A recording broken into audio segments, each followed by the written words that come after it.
ஓம் சாந்தி. அவ்யக்த முரளி 8/4/1982. அவ்யக்த பாப்தாதா, மதுபன். உலகத்து மற்றும் ஆன்மீக சம்பந்தத்தினுடைய தியாகம், அதாவது லௌகீக மற்றும் அலௌகீக சம்பந்தத்தினுடைய தியாகம். இன்று பாப்தாதா தன்னுடைய மகாதானி, அதாவது பெரும் வள்ளல், வரதானி, அதாவது வரமளிக்கும் வள்ளல், விசேஷ ஆத்மாக்களை பார்த்துட்டு இருக்கிறாங்க. மகாதானி வரதானி ஆவதற்கான ஆதாரம் மகா தியாகி. மகா தியாகியாக ஆகாமல் மகாதானியாக வரதானியாக முடியாது. மகாதானி அப்படின்னா கிடைத்திருக்கும் பொக்கிஷங்களை சுயநலமின்றி அனைத்து ஆத்மாக்களுக்காக கொடுப்பவர், சுயநலமற்றவர். தன்னுடைய நலத்தை விட்டு விலகிய ஆத்மாதான் மகாதானியாக ஆக முடியும். வரதானி எப்பொழுதும் தனக்குள்ள குணங்கள், சக்திகள் மற்றும் ஞானத்தினுடைய பொக்கிஷங்கள்னால நிரம்பிய ஆத்மா. எப்பொழுதுமே அனைத்து ஆத்மாக்களுக்காக சிரேஷ்ட மற்றும் சுப பாவனை, அதாவது அனைவருக்கும் நன்மை நடக்கட்டும் என்று அந்த மாதிரி உயர்ந்த விருப்பம் வைக்கக்கூடியவங்க. எப்பொழுதும் ஆன்மீக இரக்க மனமுடைய பரந்த மனமுடைய ஆத்மாதான் வரதானியாக ஆக முடியும் அப்படிங்கிறாங்க பாபா. இதற்காக மகா தியாகியாக ஆவது அவசியம். தியாகத்தினுடைய இலக்கணத்தையும் சொல்லியிருந்தோம்.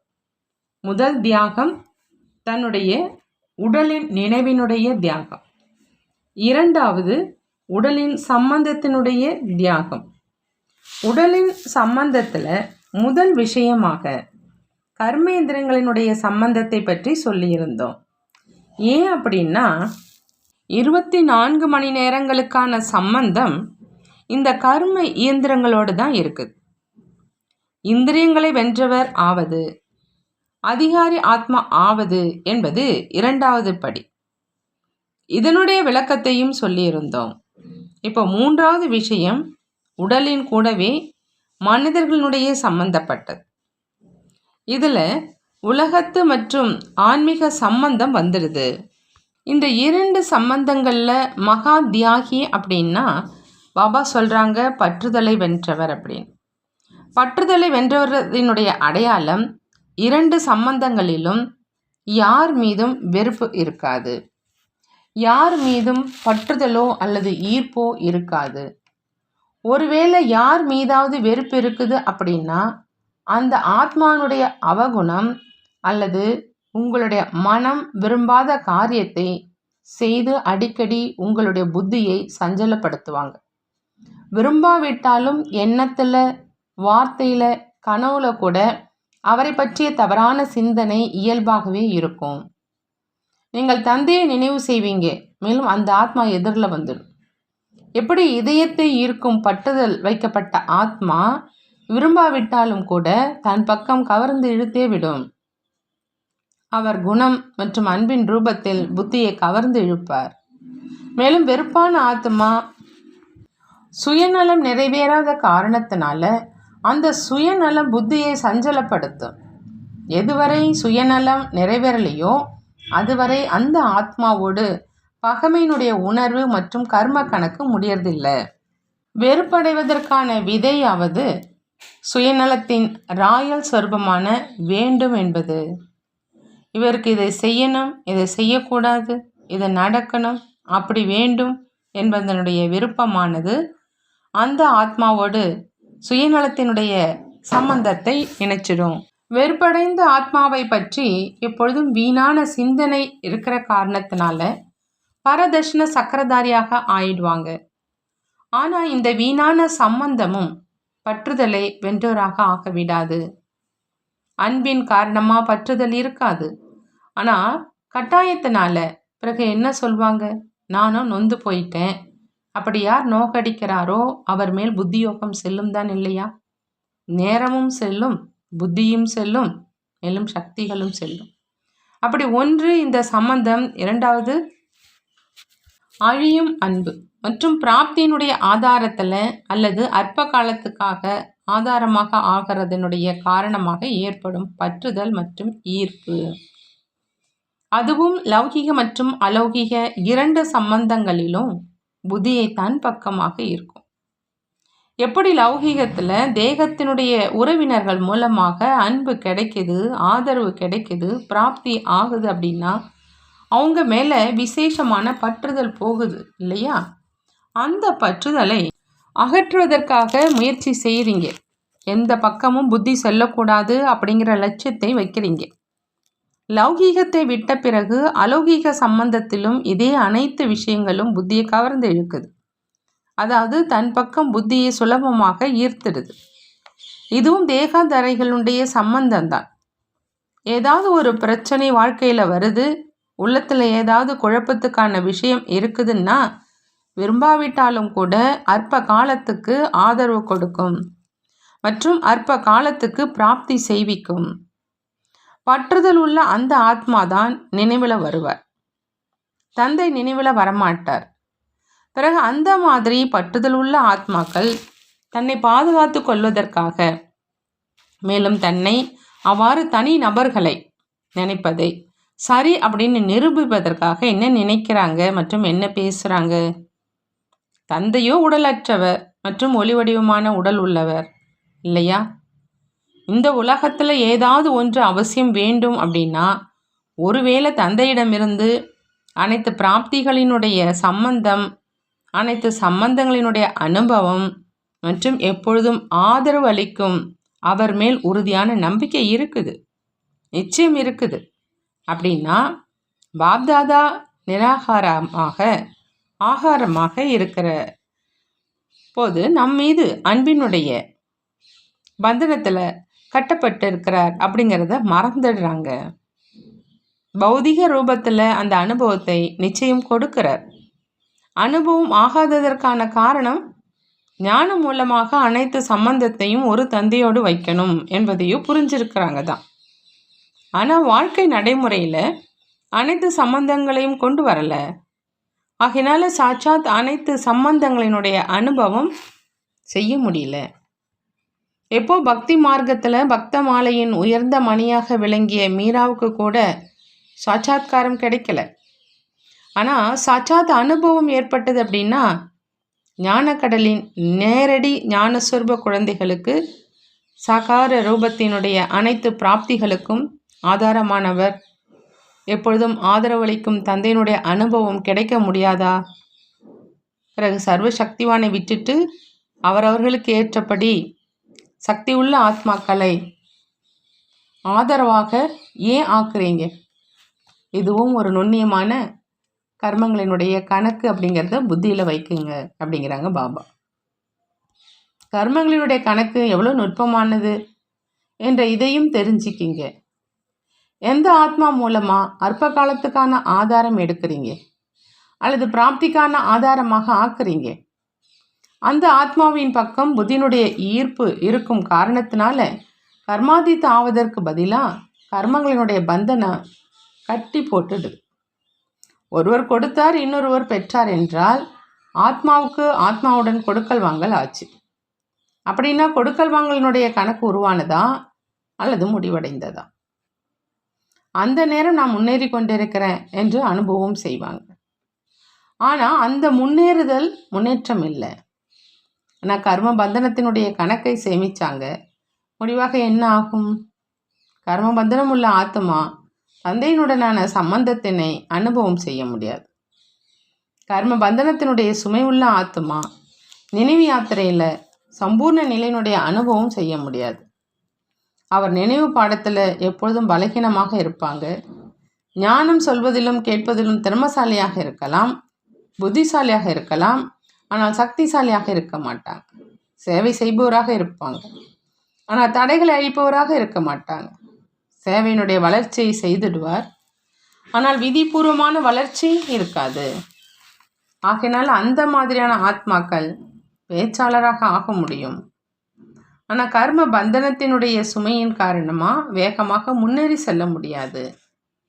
அதாவது பறக்கும் கலையினுடைய வேகத்தை அனுபவம் செய்ய முடியாது. அப்படி இதுவும் 2 விதமான தேகத்தின் சம்பந்தங்கள், அது மகாரதியாக ஆக விடாது. ஆகையான முதல்ல இந்த தேகத்தினுடைய சம்பந்தத்தை மட்டும் சோதனை செய்யுங்க. எந்த ஆத்மா மேலும் அது வெறுப்பிற்கான சம்பந்தமாக இருந்தாலும், பிராப்தி மற்றும் ஆதரவின் சம்பந்தமாக இருந்தாலும், ஏதேனும் பற்றுதலோ அதாவது புத்தியினுடைய ஈர்ப்போ இல்லையே அப்படின்னு சோதனை செய்யுங்க. அடிக்கடி புத்தி செல்வது மற்றும் ஈர்க்கப்படுவது அது சுமை அப்படின்னு நிரூபிக்கிறது. சுமையுள்ள ஒன்று வளைந்து கொடுக்கும். அப்படி இதுவும் கர்மங்களினுடைய சுமையாகுது. ஆகினால விரும்பாவிட்டாலும் கூட புத்தி அந்த பக்கம்தான் வளையும். புரிந்ததா அப்படின்னு பாபா கேட்குறாங்க. இப்போ ஒரு தேகத்தினுடைய சம்பந்தத்தின் விஷயத்தை சொன்னோம். ஆகையினால தேகத்தினுடைய சம்பந்தத்தின் தியாகம் செய்திருக்கிறேனா அப்படின்னு தன்னைத்தானே கேளுங்க. அல்லது லௌகீகத்தில் தியாகம் செய்து அலௌகீகத்தில் இணைத்து கொண்டேனா? கர்மாதித்தாகும் ஆத்மாக்களாகிய நீங்கள் இந்த கர்ம பந்தனத்தையும் தியாகம் செய்யுங்க. அப்படி பிராமணர்களை பொறுத்தளவில் இந்த சம்பந்தத்தினுடைய தியாகமும் தியாகம்தான். இவ்வாறு தியாகத்தினுடைய இலக்கணம் என்னன்னு புரிஞ்சுக்கிட்டீங்களா அப்படின்னு பாபா கேட்குறாங்க. இப்பொழுது வரும் நாட்களில் இன்னும் சொல்வோம். இப்போ தியாகத்தினுடைய ஒரு வார பாடம் நடந்துட்டுருக்குது. இன்றைய பாடம் உறுதியானதா அப்படின்னு கேட்குறாங்க பாபா. பிராமணர்களுடைய விசேஷமே மகா தியாகி. தியாகம் இல்லாமல் பாக்கியத்தை அடைய முடியாது. பிரம்மா குமாரி ஆயிட்டோம் அப்படின்னா தியாகமாக ஆயிடுச்சு என்று அப்படி புரிஞ்சுக்கல இல்லையே. பிரம்மா குமாரிகளை பொறுத்த வரைக்கும் தியாகத்தினுடைய இலக்கணம் மிக நுண்ணியமானதாக ஆயிடுது. புரிந்ததா அப்படின்னு பாபா கேட்குறாங்க. நல்லது. அப்படி எப்பொழுதும் சுயநலம் அற்றவராக, அனைவருக்கும் நன்மை செய்பவராக, அனைத்து பிராப்திகளையும் சேவையில் ஈடுபடுத்தி சேமிக்கக்கூடிய வள்ளலினுடைய குழந்தைகள், எப்பொழுதும் கொடுக்கக்கூடிய பெறுவதின் அற்பகால பிராப்தியிலிருந்து சுயநலமற்ற, எப்பொழுதும் அனைவருக்காக சுப பாவனை, நன்மை பயக்கும் விருப்பம் வைக்கக்கூடிய மகாதானி வரதானி சிரேஷ்ட ஆத்மாக்களுக்கு பாப்தாதாவினுடைய அன்பு நினைவுகள் மற்றும் நமஸ்காரம் செய்கிறாங்க. நாமும் நம்மளுடைய பாப்தாதாவுக்கு அன்பு நினைவுகள் மற்றும் நமஸ்காரம் செய்வோம். டீச்சர்களோடு அவ்யக்த பாப்தாதா சந்திக்கிறாங்க. அவங்க கிட்ட பாப்தாதா கேட்குறாங்க, சேவாதாரி ஆத்மாக்களுக்கு தந்தைக்கு சமமாகணும் அப்படிங்கிற ஒரே லட்சியம் எப்பொழுதும் இருக்குதா அப்படின்னு. ஏன் அப்படின்னா தந்தைக்கு சமமான ஆசனத்தில் அமர்ந்திருக்கீங்க. எப்படி தந்தை ஆசிரியராகி ஞான கல்வி கொடுப்பதற்கு பொறுப்பாளர் ஆகிறார், அதே போல சேவாதாரி ஆத்மா தந்தைக்கு சமமான காரியம் செய்வதில் ஈடுபட்டு இருக்கி. ஆகினால எப்படி தந்தையினுடைய குணமோ அதே மாதிரி பொறுப்பாளர் ஆகியிருக்கும் சேவாதாரிகளுடைய குணம் இருக்கணும். ஆகையினால எப்பொழுதும் என்னென்ன வார்த்தைகள் சொல்றீங்களோ அது தந்தைக்கு சமமாக இருக்குதா என்று முதல்ல இதை சோதனை செய்யுங்க. என்னவெல்லாம் என்ன வைக்கிறீங்களோ அது தந்தைக்கு சமமாக இருக்குதா? ஒருவேளை இல்லை அப்படின்னா சோதனை செஞ்சு மாற்றம் செஞ்சிடுங்க, காரியத்தில் வராதீங்க. அந்த மாதிரி சோதனை செய்ததுக்கு அப்புறம் நடைமுறையில் கொண்டு வர்றதுனால என்ன ஆகும்? எப்படி தந்தை நிரந்தர சேவாதாரி ஆகியிருந்தும் அனைவருக்கும் பிரியமானவராக மற்றும் அனைவரிடம் இருந்து விலகி இருப்பவராக இருக்கிறார், அதே போல சேவை செஞ்சுக்கிட்டே அனைவருடைய ஆன்மீக பிரியமானவராகவும் இருப்பார் மற்றும் கூடவே அனைவரிடம் இருந்தும் விலகி இருப்பவராகவும் இருப்பார். தந்தையினுடைய முக்கியமான விசேஷமே எந்த அளவு அன்பானவரோ அந்த அளவு விலகி இருப்பவர். அதே போல தந்தைக்கு சமமான சேவையில் பிரியமானவர் மற்றும் புத்தியினுடைய நினைவினால் எப்பொழுதும் ஒரு தந்தையின் பிரியமானவர், அனைவரிடமிருந்தும் விலகி இருப்பவர். இதைத்தான் தந்தைக்கு சமமான சேவாதாரி அப்படின்னு சொல்றது. அப்படி ஆசிரியர் ஆவது அப்படின்னா தந்தையினுடைய முக்கியமான இந்த விசேஷத்தை பின்பற்றுவது. சேவையிலோ அனைவரும் மிக நன்றாக உழைச்சிட்டு இருக்கீங்க. ஆனால் எங்கு விலகி இருப்பவராக ஆகணும், மேலும் எங்கு பிரியமானவராக ஆகணும் அப்படிங்கிற இதன் மேல் விசேஷ கவனம் வேணும் அப்படின்னு பாபா சொல்கிறார். ஒருவேளை அன்போடு சேவை செய்யலை அப்படின்னாலும் சரி கிடையாது, அன்போடு சேவை செய்யலைனாலும் சரி கிடையாது. மேலும் அன்பில் மாட்டிக்கிட்டு சேவை செய்கிறீங்க அப்படின்னாலும் அதுவும் சரி கிடையாது. ஆகினால் அன்போடு சேவை செய்யணும், விலகி இருக்கும் நிலையில் நிலைத்திருந்து செய்யணும். அப்போதான் சேவையில் வெற்றி கிடைக்குங்கிறாங்க பாபா. ஒருவேளை கடுமையாக உழைச்சதுக்கு அப்புறம் கூட வெற்றி குறைவாக கிடைக்குது அப்படின்னா அவசியம் அன்பாக மற்றும் விலகி இருப்பவராக ஆகிறதுல சமநிலையில் குறை இருக்குது அப்படின்னு அர்த்தம். ஆகையினால சேவாதாரி அப்படின்னா தந்தைக்கு பிரியமானவர் மற்றும் விலகி இருப்பவர். இதுதான் அனைத்தையும் விட மிக நல்ல நிலை. இதைத்தான் தாமரை மலருக்கு சமமான வாழ்க்கை அப்படின்னு சொல்லப்படுது. ஆகவே தான் சக்திகளுக்கு தாமரை மலர் ஆசனம் கொடுக்குறாங்க. தாமரை மலர்ல அமர்ந்திருப்பதாக காண்பிக்கிறாங்க. ஏன்னா தாமரை மலருக்கு சமமாக விலகி இருப்பவர் மற்றும் அன்பானவர். அனைத்து சேவாதாரிகளும் தாமரை மலரின் ஆசனத்தில் அமர்ந்திருக்கீங்கள் தான் இல்லையா? ஆசனம் என்றால் நிலை. நிலையைத்தான் ஆசன ரூபத்தில் காண்பிச்சிருக்கிறேன். மற்றபடி தாமரை மலரில் யாரும் அமர்ந்திருப்பது கிடையாது இல்லையா? எனவே எப்பொழுதும் தாமரை மலர் ஆசனத்தில் அமர்ந்திருங்க. ஒருபொழுதும் தாமரை மலர் சேற்றில் சென்று விட வேண்டாம். இதில் கவனத்தை எப்பொழுதும் வைங்க அப்படிங்கிறாங்க பாபா. நல்லது. குமாரர்களோடு அவ்யக்த பாப்தாதாவினுடைய சந்திப்பு. குமாரர்கள் வாழ்க்கையில் தந்தையின் குழந்தை ஆவது என்பது எவ்வளோ பாக்கியத்தினுடைய அடையாளம். நான் எத்தனை பந்தனங்களில் செல்வதிலிருந்து தப்பித்து கொண்டிருக்கிறேன் என்று அப்படி அனுபவம் செய்கிறீங்களான்னு பாபா கேட்குறான். குமாரர் வாழ்க்கை அப்படின்னா அநேக பந்தனங்கள் இருந்து விடுபட்ட வாழ்க்கை. எந்த விதமான பந்தனமும் இல்லை. தேக உணர்வினுடைய பந்தனமும் இருக்க வேண்டாம். இந்த தேக உணர்வு மூலம் அனைத்து பந்தனங்களும் வந்துடுது. ஆகையினால எப்பொழுதும் தன்னை ஆத்மா, சகோதரன் அப்படின்னு புரிந்து நடந்து கொண்டே இருங்க. இந்த நினைவு மூலம் குமாரர்களினுடைய வாழ்க்கை எப்பொழுதும் தடையற்றதாக முன்னேறி செல்ல முடியும். எண்ணம் மற்றும் கனவுல கூட எந்த பலகீனமும் இருக்க வேண்டாம். இதைத்தான் விக்ன விநாசக் அப்படின்னு சொல்றது. நடைமுறையில் அனைத்து காரியங்களையும் செஞ்சுக்கிட்டே போனாலும் வந்தாலும் நான் ஒரு ஆத்மா அப்படிங்கிற நினைவு இயற்கையாகவே இருக்கட்டும். பார்க்குறீங்க என்றாலும் ஆத்மாவை பாருங்க, கேட்குறீங்க என்றாலும் ஆத்மாவாக ஆகி கேளுங்க. இந்த பாடத்தை ஒருபொழுதும் மறக்காதீங்கன்னு சொல்கிறாங்க பாபா. சேவையிலோ குமாரர்கள் மிகவும் முன்னேறி சென்றுடுறாங்க. ஆனால் சேவை செய்து கொண்டே ஒரு வேளை சுயத்தின் சேவை மறந்துடுதுன்னா பிறகு தடை வந்துடுது. குமாரர் அப்படின்னா கடுமையான வேலை செய்பவராக இருக்கவே இருக்கீங்க.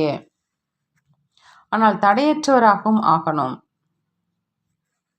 சுயத்தின் சேவை மற்றும் உலகின் சேவை இரண்டிலும் சமநிலை இருக்கட்டும்ங்கிறாங்க பாபா. சேவையில் அந்தளவு பிஸியாக ஆகாதீங்க. அதன் காரணமாக சுயத்தின் சேவையில் அலட்சியமானவராக ஆகிடாதீங்க.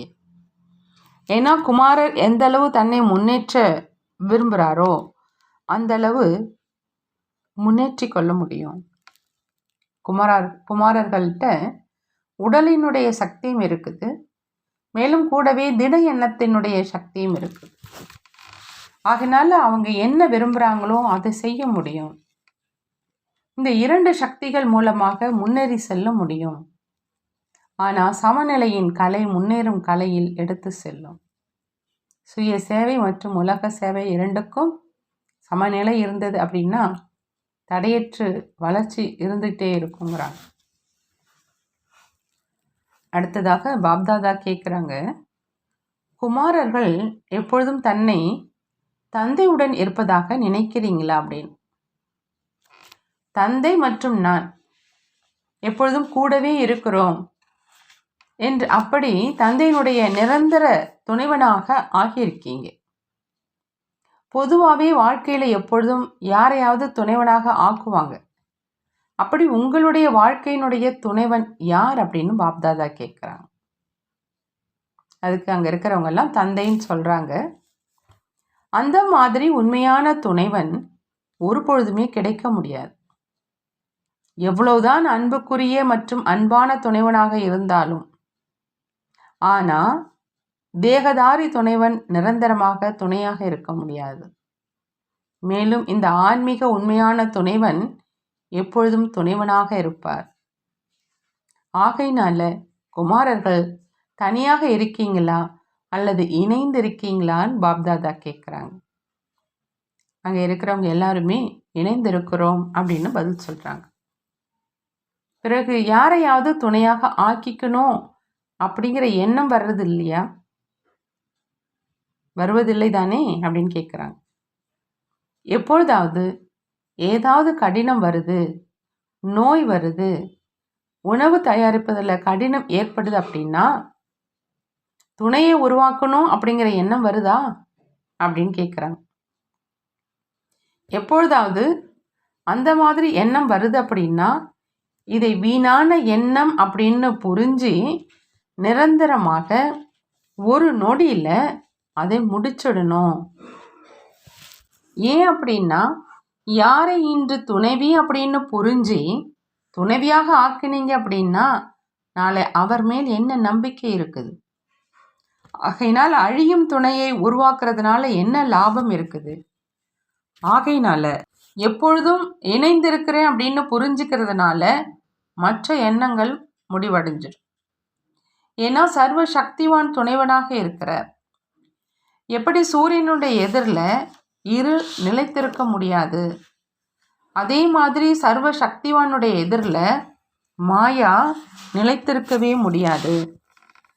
அப்படின்னா நீங்கள் அனைவரும் மாயாவை வென்றவர் ஆகிவிடுவீங்க அப்படிங்கிறாங்க பாபு. நல்லது. ஓம் சாந்தி. வரதானம். தன்னுடைய மன்னிக்கும் சொரூபம் மூலமா அறிவுரை கொடுக்கக்கூடிய மாஸ்டர் மன்னிக்கும் கடல் ஆகுக.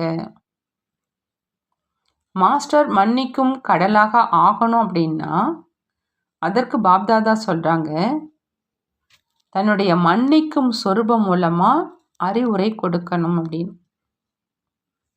ஒருவேளை ஏதாவது ஆத்மா உங்களுடைய மனநிலையை அசைப்பதற்கு முயற்சி செஞ்சா, தீமை செய்வதனுடைய உள் உணர்வு வச்சா, அவரையும் நீங்கள் உங்களுடைய நன்மை பயக்கும் உள் உணர்வு மூலம் பரிவர்த்தனை செய்யுங்க அல்லது மன்னிங்க. பரிவர்த்தனை செய்ய முடியல அப்படின்னா மாஸ்டர் மன்னிக்கும் கடலாகி மன்னிங்க. உங்களுடைய மன்னிப்பு அந்த ஆத்மாவுக்கு ஒரு படிப்பனையாக ஆயிடும். இன்றைய நாட்களில் அறிவுரை சொல்கிறதுனால சிலர் புரிஞ்சிக்கிறாங்க, சிலர் புரிஞ்சிக்க மாட்டாங்க. ஆனால் மன்னிப்பது அப்படின்னா சுப பாவனை, ஆசீர்வாதங்கள் கொடுப்பது, சகயோகம் கொடுப்பது. பாபா சொல்கிறாங்க, மன்னிக்கிறது அப்படின்னா சுப பாவனை, ஆசீர்வாதங்கள் கொடுப்பது, சகயோகம் கொடுப்பது அப்படின்னு. ஸ்லோகன்: யார் எப்பொழுதும் குஷி நிறைந்தவராக இருக்கிறாங்களோ அவங்க தான் தனக்கும் மற்றவங்களுக்கும் பிரியமானவர்களாக இருப்பாங்க. யார் தனக்கும் மற்றவங்களுக்கும் பிரியமானவர்களாக இருக்கிறாங்களோ அவங்க எப்பொழுதுமே குஷி நிறைந்தவர்களாக இருப்பாங்கன்னு சொல்கிறாங்க பாபா. நல்லது. ஓம் சாந்தி. நன்றி பாபா, நன்றி.